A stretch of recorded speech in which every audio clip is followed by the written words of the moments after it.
विष्णु भगवान की जय, तुलसी मैया की जय, शालिग्राम भगवान की जय।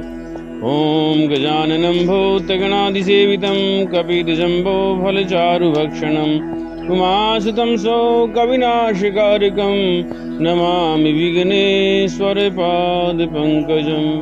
सर्वमङ्गलमाङ्गल्ये शिवे सर्वार्थसाधिके शरणे त्र्यंबके गौरी नारायणी नमोस्तुते। शान्ताकारं भुजगशयनं पद्मनाभं सुरेशं विश्वाधारं गगनसदृशं मेघवर्णं शुभांगं लक्ष्मीकान्तं कमलनयनं योगिभिर्दानगम्यं वन्दे विष्णुभवहरं सर्वलोकैकनाथं। श्रीमन्नारायण नारायण नारायण भजमन्नारायण नारायण नारायण लक्ष्मी नारायण नारायण नारायण श्रीमन्नारायण नारायण नारायण कुर्म नारायण नारायण नारायण भजमन्नारायण नारायण नारायण मत्स्य नारायण नारायण नारायण श्रीमन्नारायण नारायण नारायण भजमन्नारायण नारायण नारायण वराह नारायण नारायण नारायण श्रीमन्नारायण नारायण नारायण भजमन्नारायण नारायण नारायण वामन नारायण नारायण नारायण श्रीमन्नारायण नारायण नारायण भजमन्नारायण नारायण नारायण नरसिंह नारायण नारायण नारायण श्रीमन्नारायण नारायण नारायण भजमन्नारायण नारायण राम नारायण नारायण नारायण श्रीमन्नारायण नारायण नारायण भजमन्नारायण नारायण नारायण कृष्ण नारायण नारायण नारायण श्रीमन्नारायण नारायण नारायण भजमन्नारायण नारायण नारायण बुद्ध नारायण नारायण नारायण श्रीमन्नारायण नारायण नारायण भजमन्नारायण नारायण नारायण अकल की नारायण नारायण नारायण श्रीमन्नारायण नारायण नारायण भजमन्नारायण नारायण नारायण श्रीमन्नारायण नारायण नारायण तुलसी नारायण नारायण नारायण श्रीमन्नारायण नारायण नारायण श्री हरि नारायण नारायण नारायण भव से तारायण तारायण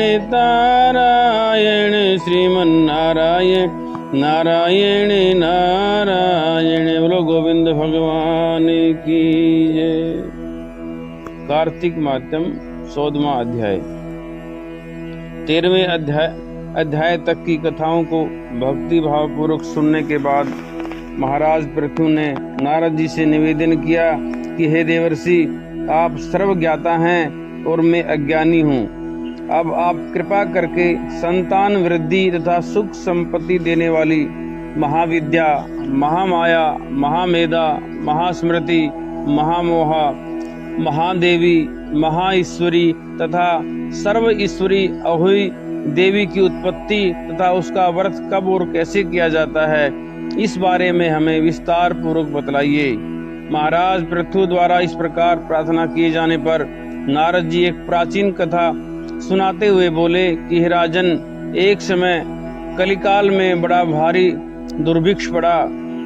भीषण अकाल और महामारी फैलने से अनेक व्यक्तियों की अकाल मृत्यु हुई तब सब लोग इस विपत्ति को से छुटकारा पाने का उपाय सोचने लगे। अंत में निश्चय करके कार्तिक कृष्णा सप्तमी को सबने व्रत रखा। व्रत के प्रभाव से सायंकाल चामुंडा देवी हाथ में नरमुंड लिए प्रकट होकर कहने लगी, मैं रुद्र सहित विहार करने के लिए यहाँ आई हूँ, परंतु समस्त संसार के पाप में पाप छाया हुआ है। ब्राह्मण वेदहीन, क्षत्रिय सामर्थ्यहीन तथा वैश्य और शूद्र धर्महीन हो गए हैं। स्त्रियों ने पतिव्रत धर्म छोड़ दिया है, इसलिए सभी लोगों को अहोई का व्रत करना चाहिए। कार्तिक कृष्णा सप्तमी तथा अष्टमी को केवल रोगियों को छोड़कर शेष सभी स्त्री पुरुष सारे दिन भोजन न करके सायकाल अहोई देवी का पूजन करें। अहोई देवी मेरा ही नाम है, अतः सभी व्यक्ति अहोई पूजन को मेरा ही पूजन मानकर भक्ति भाव से करें। अहोई अष्टमी पूजन का विधान बताते हुए चामुंडा देवी ने कहा, सभी व्यक्ति अपने घरों को गोबर तथा मिट्टी से लीपकर साफ करें, फिर काला, पीला, हरा तथा लाल इन 4 रंगों से द्वार पर मेरी मूर्ति बनाएं और स्वादिष्ट पकवान बनाकर मेरी पूजा करें। जब चामुंडा देवी यह कह रही थी, तभी एक धीवर की स्त्री बोली कि हे माता, हम नीच लोगों का कर्तव्य भी बतलाइए। तब देवी ने कहा कि तुम लोग भी मेरे भक्त हो, सो सब लोग मेरा पूजन करके तुम्हारी संतानों को पूजेंगे, तभी इसकी पूजा सफल होगी। मेरी पूजा के बाद कुमारिन तथा मालिन की भी पूजा होगी। इतना कहकर देवी अंतर्ध्यान हो गई। सभी व्यक्तियों ने चामुंडा देवी के कथनानुसार व्रत और पूजन किया तो सबके संकट दूर हो गए और सारा संसार सुखपूर्वक रहने लगा। अहोई अष्टमी की कथा सुनने के पश्चात राजा पृथु ने नारद जी से कहा, हे ऋषिवर, महीनों में कार्तिक और तिथियों में एकादशी को सर्वश्रेष्ठ क्यों माना गया है? कृपा करके बतलाइए। तब नारद जी ने कहा कि हे राजन, एक बार यही प्रश्न सत्यभामा जी ने भगवान श्री कृष्ण जी से पूछा था। भगवान श्री कृष्ण ने जो उत्तर सत्यभामा को दिया था वही मैं तुमसे कहता हूँ, ध्यानपूर्वक सुनिए। एक समय सत्यभामा जी ने श्री कृष्ण जी से पूछा कि हे प्राणनाथ, जब सभी मास और तिथियां बराबर हैं, तब कार्तिक मास और एकादशी तिथि क्यों सर्वोत्तम मानी गई है? तब श्री कृष्ण जी ने कहा कि हे प्रिय, शंख नामक एक दैत्य समुद्र का पुत्र था। वह दैत्य इतना बलशाली था कि उसने इंद्र आदि देवताओं को स्वर्ग से निकालकर उनका स्थान स्वयं ले लिया था। सब देवता उससे भयभीत होकर अपने बाल बच्चों सहित पर्वतों की कंदराओं में चले गए। वह दैत्य सोचने लगा कि मैंने देवताओं का स्थान तो ले लिया, लेकिन वे जीते नहीं गए हैं। ऐसा प्रतीत होता है कि देवता वेद मंत्रों से बलशाली हैं, अतएव मुझे मंत्रों सहित वेदों का हरण कर लेना चाहिए। जब उसने ऐसा किया तो वेद डर के मारे समुद्र में जाकर छिप गए। ब्रह्मा आदि सब देवताओं ने संसार को वेद विहीन देखा तो सभी देवी देवता भगवान विष्णु की शरण में गए। शेष सैया पर भगवान को निद्रा मग्न देखकर सभी देवता उन्हें जगाने के लिए स्तुतियां, भजन, कीर्तन और गायन, वादन आदि क्रियाएं करने लगे। भगवान श्री विष्णु के जाग जाने पर सभी देवताओं ने आवान, आसन, पाद्य, अर्घ, आचमनियम, स्नान, वस्त्र, यज्ञोपवीत, चंदन, पुष्प, धूप, दीप, नैवेद्य, तांबुल, प्रदक्षिणा तथा 16 नमस्कार द्वारा भगवान विष्णु का षोडशोपचार पूजन किया।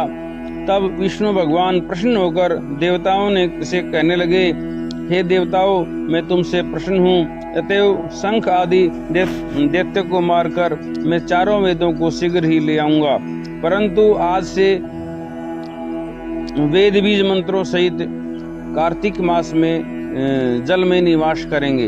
अतएव कार्तिक के महीने में जो कोई जल में स्नान करेगा उसको यज्ञ करने जैसा समान फल प्राप्त होगा और उसके समस्त विघ्न दूर हो जाएंगे। हे देवताओं, आज एकादशी के दिन आप सबने मुझे जगाया है, इसलिए सब तिथियों में एकादशी की मान्यता अधिक होगी। वस्तुतः कार्तिक तथा एकादशी का व्रत मुझे अत्यंत प्रिय है। आगे की कथा सुनाते हुए नारद जी ने कहा कि हे राजन, इतना कहकर भगवान मछली का रूप धारण करके विंध्याचल में निवास कर रहे महर्षि कश्यप की अंजलि में आ गए। कश्यप जी ने उनको कमंडल में डाल दिया। जब कमंडल भर गया तो मत्स्य रूपधारी भगवान कहने लगे कि हमको कोई बड़ा स्थान दो। तब कश्यप जी ने गड़ा दिया, गड़ा भी भर गया। तब उन्होंने कुएं में छोड़ दिया, परंतु भगवान मत्स्य रूप में तेजी से बढ़ते हुए अतः कश्यप जी ने उनको समुद्र में डाल दिया। भगवान ने एक अत्यंत विशाल मछली का रूप धारण करके दैत्यराज शंकासुर को मार दिया। शंकासुर को मारने के पश्चात भगवान मत्स्य रूप त्याग कर विश्राम हेतु बद्रीनारायण चले गए। बद्रीनारायण में भगवान ने देवताओं से कहा कि हमने शंकासुर को मार दिया है, अतः ऋषि और मुनि जाकर समुद्र के अंदर से वेदों को ढूंढ लाएं, तब तक देवताओं सहित प्रयाग में मेरा निवास रहेगा।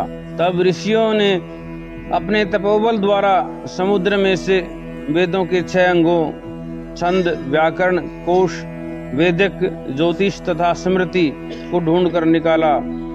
जिस वेद का जो भाग जिस ऋषि को मिला, तब से वह भाग उसी ऋषि का माना जाता है। उसके बाद समस्त ऋषि ब्रह्मादि देवताओं सहित प्रयाग आए और उन्होंने वहां पर अश्वमेध यज्ञ किया। इसलिए प्रयाग को तीर्थों का राजा कहा गया है। प्रयागराज में स्नान, दान तथा यज्ञ आदि करने वाले के जन्म जन्मांतर के पाप समूल नष्ट हो जाते हैं और वे मोक्ष के अधिकारी बन जाते हैं, इसमें कोई संदेह नहीं। बोलो विष्णु भगवान की जय, तुलसी मैया की जय, शालिग्राम भगवान की जय। श्री कृष्ण गोविंद हरे मुरारी, हे नाथ नारायण वासुदेव। श्री कृष्ण गोविंद हरे मुरारी, हे नाथ नारायण वासुदेव। हे नाथ नारायण वासुदेव, हे नाथ नारायण वासुदेव। श्री कृष्ण गोविंद हरे मुरारी, हे नाथ नारायण वासुदेव। हे नाथ मेरी यही प्रार्थना है, भूलो न नाम कभी तुम्हारा। श्री कृष्ण गोविंद हरे मुरारी, हे नाथ नारायण वासुदेव। लो विष्णु भगवान की जय।